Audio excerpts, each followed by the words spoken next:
Praise the Lord. யோவான் 1 யோவான் 9ஆம் அதிகாரம். நம்முடைய பாவங்களை நாம் அறிக்கையிட்டால் பாவங்கள் நமக்கு மன்னித்து எல்லா அநீதிக்கும் நீக்கி நம்மை சுத்திகரிப்பதற்கு அவர் உண்மையும் நீதி உள்ளவருமாய் இருக்கிறார். இன்னைக்கு நிறைய பேர்த்துக்கு பாவத்தை எங்கே மன்னிப்பு கேட்குறதுன்னு கரெக்டான இடம் டெஸ்டினேஷன் தெரில. நம்ம கையில் மேப் வச்சுருக்கோம், ஆனால் முட்டுச்சந்தில் முட்டின மாதிரி எங்கே போனால் பாவ மன்னிப்பு நமக்கு கிடைக்கும் அப்படின்னு தேடிக்கிட்டு இருக்கோம். அதாவது இது ஒரு பேசிக் நாலேஜ் தான். யார் நமக்கு ஏதாவது செஞ்சாங்கன்னா தான் அதுக்கு ஒரு நிவர்த்தி கிடைக்கும். அதே மாதிரி இயேசு கிறிஸ்து இந்த உலகத்துக்கு அவர் பரிசுத்தமாய் 33 வருஷம் வாழ்ந்து காமிச்சார். வாழ்ந்து காமிச்சது மாட்டம் இல்லை, அவர் நமக்காக, எல்லா மனிதனுக்காக. அவர் கிறிஸ்டியன் கடவுள் கிடையாது, வெளிநாட்டு கடவுள் கிடையாது, எல்லா மனிதனுக்காகவும் மரித்து உயிர் தெழுந்தார். எல்லாத்துக்காகவும் தான் அந்த பாடுகளை அவர் அனுபவித்தார். அவர் அனுபவித்த பாடுகள் அது ஒரு சாதாரண ஒரு பாடுகள் கிடையாது.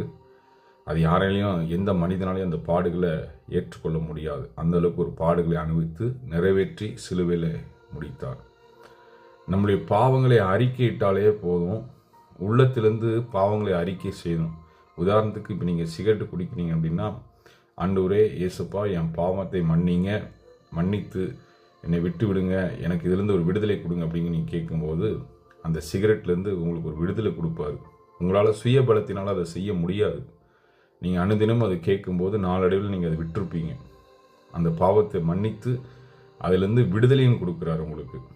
அதை விட்டு விடுகிறது தான் இரக்கம் பெறுவான் ஆண்டவர் இடத்துலேருந்து. அதை நீங்கள் பாவ மன்னிப்பு கேட்டுட்டு மறுபடியும் அந்த பாவத்தை செஞ்சீங்கன்னா அது கிடையாது. இயேசு கூட இருந்த 2 பேர் பற்றி இப்போ பார்ப்போம், பேதுருவும் யூதாஸ் காரியத்துவம். பேதுரு பாவம் மறுதளித்தாரு, யூதாஸ் காட்டி கொடுத்தாரு.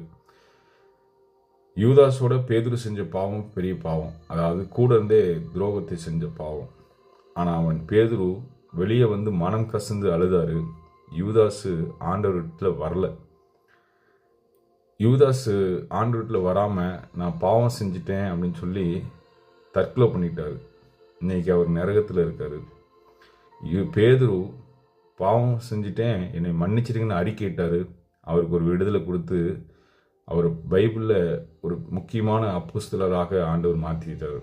இன்றைக்கி உங்கள் வாழ்க்கையில் பாவம் செஞ்சிருந்தீங்கன்னா அதை ஏசப்பட்ட மன்னிப்பு கேட்டு அறிக்கை செய்து அதை விட்டு அவர் என்ன சொல்கிறாரோ அதை பின்பற்றுங்க. மனுஷன் சொல்கிறத பின்பற்றாதீங்க. இயேசு சீக்கிரம் வரப்போகிறார். பரலோக ராஜ்யம் சமீபமாக இருக்குது. மனம் திரும்புங்கள். ஆமேன்.